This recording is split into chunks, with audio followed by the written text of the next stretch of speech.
मुख्यमंत्री एकनाथ शिंदे के सामने उद्धव ठाकरे सेना ने उतारा है एकनाथ शिंदे के गुरु आनंद दिघे जी के भतीजे केदार दिघे जी को। वो मेरे साथ हैं जो इस वक्त मातोश्री से अभी निकले हैं, उद्धव ठाकरे से मिलकर निकले हैं, एबी फॉर्म लेकर सर निकले हैं। जरूर। ये जो लड़ाई है जहां पर आप लड़ने जा रहे हैं वहां पर एकनाथ शिंदे उम्मीदवार हैं, कितना टक्कर है?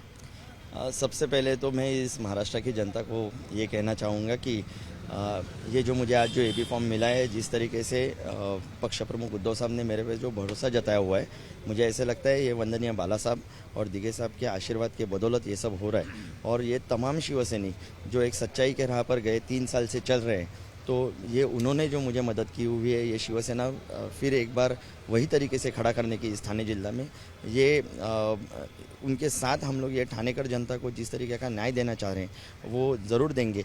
टक्कर किससे भी हो, जब भी ये राजनीति इतनी घटिया महाराष्ट्र की कर दी है तो मुझे ऐसा लगता है टक्कर के बारे में सोचना नहीं चाहिए।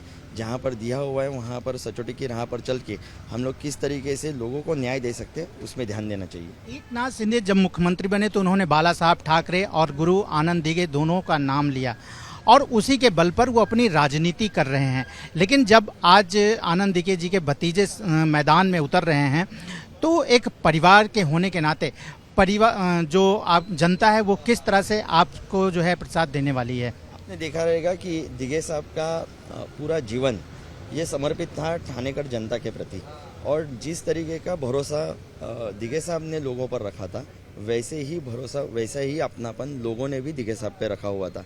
मुझे ऐसे लगता है 23 साल के बाद मुझे ये उद्धव साहब के बदौलत, ये शिवसैनिकों के बदौलत मुझे इस टाइम पे अपॉर्चुनिटी मिली हुई है।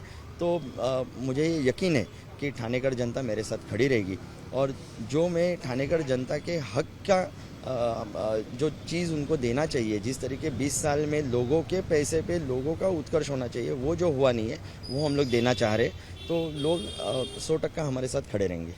क्या ये जितना कार्यकाल रहा है एकनाथ शिंदे का अभी तक मुख्यमंत्री का, इससे जनता खुश नहीं है और अब जो है जनता उसका जवाब देगी इस चुनाव में?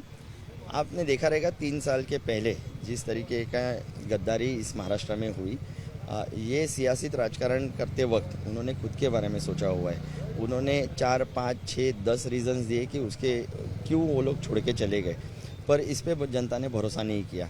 आप देख सकते हो कि जो लोग नीति, प्रिंसिपल्स, एथिक्स इस पे जो सोचते हैं वो लोग इस तरीके की घटिया राजनीति को सपोर्ट नहीं करेंगे।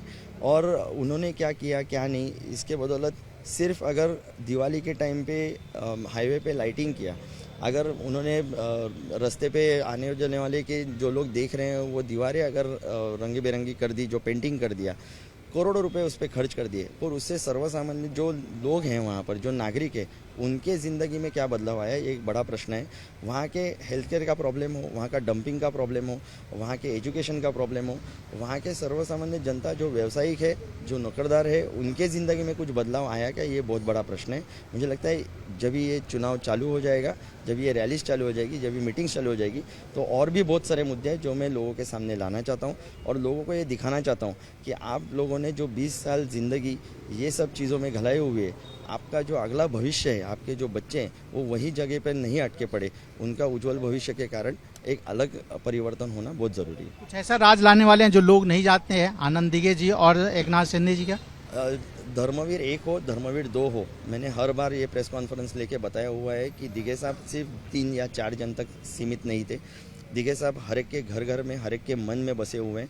आप अगर ठाणे जिला के शहरों में जाओगे, अगर गलियों में जाओगे, रूरल पार्ट में जाओगे, गाँवों में, आदिवासी पहाड़ों में जाओगे, तभी भी आपको समझेगा कि दिघे साहब क्या थे। वो एक अलग मसीहा था और मुझे ऐसे लगता है कि दिघे साहब के प्रति जो लोगों की जी भावना है वो बहुत अलग है।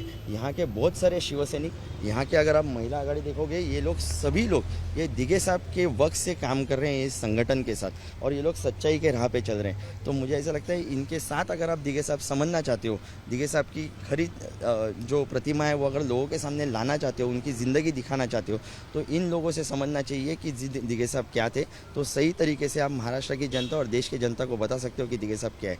अगर आप धर्मवीर 1 और 2 देखोगे तो उसमें यही दिखाया गया कि उन्होंने दिघे साहब के लिए क्या किया और वो दिघे साहब के लिए क्या थे, और बहुत सारी चीज़ें ये झूठी है, ये मैंने बार बार बताया हुआ है, मुझे बताने की ज़रूरत नहीं, लोग समझदार हैं।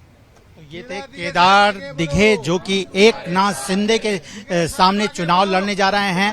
उद्धव ठाकरे यूबीटी सेना का ये बड़ा दांव माना जा रहा है कि जो एकनाथ शिंदे जिनके गुरु आनंद दिघे थे, जिनके बल पर वो चुनाव लड़ रहे हैं, राजनीति कर रहे हैं, उनके भतीजे को ही उद्धव ठाकरे ने उनके सामने ठाणे की 5 पखाड़ी विधानसभा सीट से जो है चुनाव लड़ाने का फैसला लिया है। उन्हें अभी मातोश्री से जो है अभी फॉर्म दिया गया है और ये सीट जो है विधानसभा की अब बहुत ही दिलचस्प होने वाली है। मुकाबला कड़ा माना जा रहा है क्योंकि एक आनंद दिघे के शिष्य हैं तो दूसरे उनके भतीजे। कैमरामैन इरफान के साथ Rajesh Tripathi, ABP news, Mumbai. For exclusive and insightful videos, subscribe to our new channel ABP Live Premium.